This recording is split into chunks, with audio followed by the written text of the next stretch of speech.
डरावने डेलाकुला, जो एक ऐसा पिशाच है जो चमगादड़ों की सेना को युद्ध में नियंत्रण कर सकता है। कुछ दिन पहले दूर दराज में डेलाकुला अकेला एक छुपे हुए गुफा में आया, जहाँ एक अंधेरे शक्ति वाले पिशाच का निवास था। जो भी यहाँ आया वह डर के मारे हड्डियों के सांचे में बदल गया था। लेकिन कुछ लोग इस पिशाच ने ड्रैकुला से न तो डर महसूस किया, बल्कि उसने उम्मीद की गंध पाई। कहा जाता है कि इस पिशाच को नर्क के दानव ने शक्तिशाली अंधेरे की शक्ति दी है, लेकिन कीमत यह है कि उसे जीवन भर अंधेरे गुफा में रहना होगा, जब तक कि उसे अगला उत्तराधिकारी नहीं मिल जाता, जिससे उसे फिर से स्वतंत्रता मिल सके। और ड्रैकुला की जो प्रतिभा और इरादा थे वे इस उत्तराधिकारी के लिए बिल्कुल सही थे। देखा जा सकता है कि वह पिशाच अपने हाथ की शिरा को चीरकर तिलक के माध्यम से खून बहने देता है। तुम मेरी ताकत का स्वाद चखोगे। वैम्पायर ने ड्रैकुला से कहा कि एक बार जब वह उसका खून पी लेगा तो इंसानी खून की भूख कभी खत्म नहीं होगी, लेकिन अगर वह 3 दिन सहन कर पाए तो वह फिर से इंसानी रूप में लौट आएगा। ड्रैकुला ने बिना कोई हिचकिचाहट के अपना सिर उठाकर खून पी लिया, और उसने ऐसा इसलिए किया ताकि वह अपने राज्य के लोगों और परिवार को बचा सके। ड्रैकुला एक समय तुर्की की सेवा में एक योद्धा था।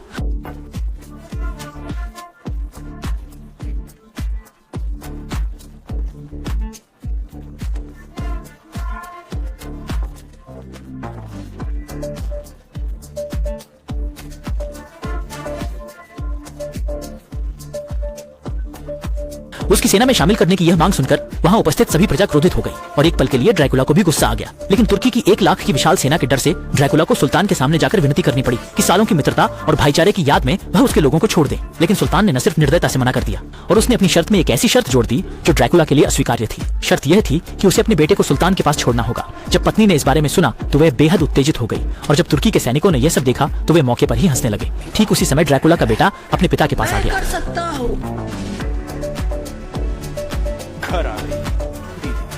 हालांकि बेटे की इन 2 सरल बातों से ही ड्रैकुला के मन में उत्तर आ गया। वह बेटे को लेकर धीरे धीरे सिपाही के सामने चला गया। सिपाही ने खुशी खुशी ड्रैकुला का मजाक उड़ाया, ये सोचते हुए कि उसे थोड़ी रुकावट का सामना करना पड़ेगा, पर वह इससे इतनी आसानी से समझौता कर लेगा ये उसने नहीं सोचा था। ड्रैकुला ने बस अपनी पत्नी को देखा और फिर बेटे से धीरे से कहा।